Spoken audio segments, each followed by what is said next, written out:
In this edition of the TVNews.TV, social network microcasting is on. Bobbie Battista is ready with Eye on the News.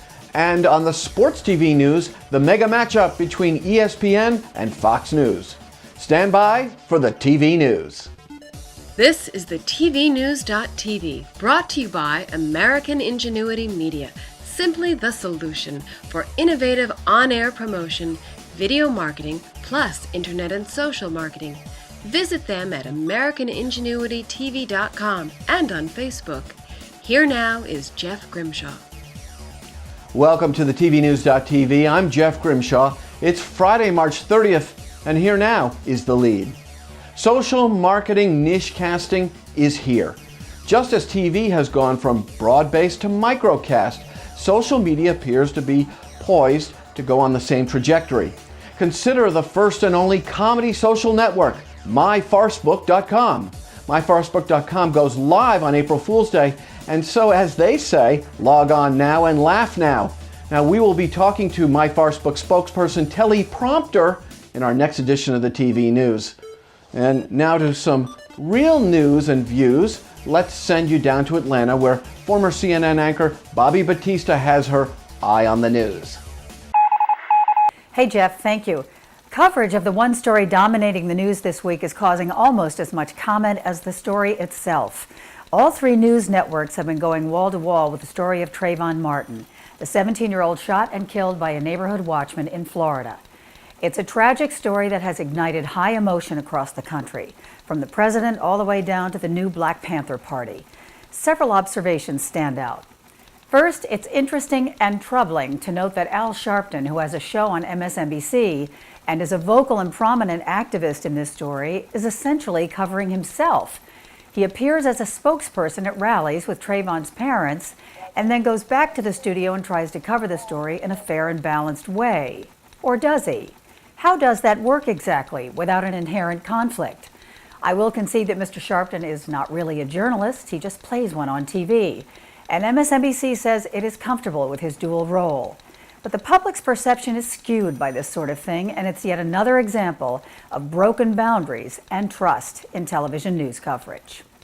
Moving on to another observation, if I see one more pundit, anchor, or guest wearing a hoodie on air, I'm going to drop kick my television. Geraldo Rivera fueled the flames on Fox by saying a hoodie had as much to do with Trayvon's death as the shooter. This was followed by a barrage of personalities donning hoodies on air, from Keith Olbermann to Roland Martin to Jane Velez Mitchell, and on and on. It can be a symbolic statement when made by politicians and activists, but for anchors and pundits, it became a silly and overused gesture that only served to make these on-air people look silly, meaningless, and undignified to boot. A footnote, Geraldo has since sort of apologized for his statement. Good. Maybe now the hoodies can go back in the closet. On to other news notes. The first quarter of 2012, not kind to the three cable news nets. Fox is still out in front, MSNBC is now in second, CNN bringing up the rear, but all three lost a lot of viewers. CNN in particular lost 50% of its total viewers and 60% in the demo compared to last year at this time. In its defense, there was a lot more news last year in the first quarter, from the earthquake in Japan to military action in Libya. But CNN still has major problems with both its primetime lineup and its early morning shows. More on that in another segment. And just when you think you've been saturated with news networks, one of the co-founders of the Huffington Post is launching a new one. TV Newser reports the startup will use a mix of live streaming video and taped reports and a mix of professionally produced segments along with contributions from amateurs. YouTube and social media will play a big role in the new network. Look for it this summer. Should be interesting. I'm Bobbie Battista with my Eye on the News. Big doings in TV sports, so let's shift you now to a different sector of the DMV, where Eric Mackerlin is standing by with the sports TV news. Hey Jeff, thanks. It's good to be back. Big news this week. Sources are telling Bloomberg News that News Corp is planning on starting a new 24-hour sports cable channel here in the U.S. under the Fox brand name. Network may launch before the end of the year using the dried husk of Fuel TV to get things up and running. If the reports are true, Fox will join NBC Sports Network and the CBS Sports Network in the quest to steal viewers from the 800-pound gorilla of cable television. That's ESPN. The question before us here, can they make it work? The short answer here is a qualified yes. I don't doubt that the new Fox Sports channel will survive right alongside its counterparts from CBS and NBC. But the real question is going to be whether or not they can grow and develop into legitimate contenders with ESPN. In order for that to happen, Fox and all the rest are going to have to compete with ESPN for the most popular sports programming, before they can legitimately compete for viewers. To survive and thrive, my friends, and not just exist, these upstarts are going to have to go head-to-head with ESPN to acquire cable rights packages to the NFL, NBA, Major League Baseball, as well as college football and college basketball.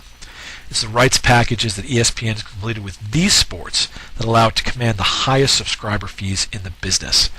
ESPN recordedly collects over $5 for every cable and satellite subscriber. ESPN2 and ESPN News earn somewhere over $4.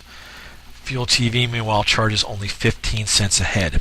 The only way that's going to change is if Fox ponies up for the most popular sports programming, and that goes double for NBC and CBS. Given that sports programming seems to be the only sort of televised entertainment that still has a hold on American men, this is nothing but good news for the leagues, who can expect to continue to command top dollar for the right to televise their games. So get ready to pad your expense accounts, everybody at Fox, CBS, and NBC. If you're going to get those leagues on your side, you've got a lot of whining and dining to do.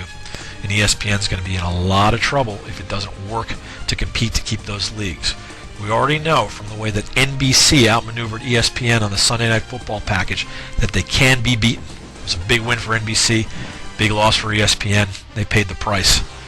In order to defend their turf, they're going to have to pony up even more cash. It's a good day to be in charge of one of those sports leagues. Back to you, Jeff. Mark your calendars for Thursday, April 5th.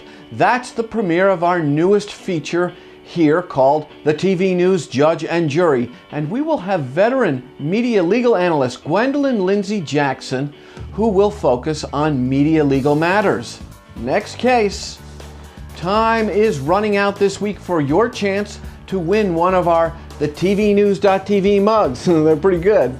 To get into the game, like The TVNews.tv on Facebook. Find our daily phrase that pays on our Facebook fan site, and then email it to us at register@thetvnews.tv, and good luck. We want you as a sponsor of the TV News so you can get your message to the tops in the TV industry. Now, to get the ball rolling, email us at advertise@thetvnews.tv. And that about does it for this edition of the TV News. I'm Jeff Grimshaw. We thank you very much for watching, and as always, go out and make it a good day. Bobbie Max. Triple your health benefits with Bobbie Max. This 3-in-1 juice cocktail provides powerful antioxidant support while promoting joint and immune health. Bursting with fruit flavonoids, this health and wellness drink offers a broader array of antioxidants than ever before, with 19 fruits and 11 vegetables. Maximize your health today with Bobbie Max. Bobbie, for a more meaningful life.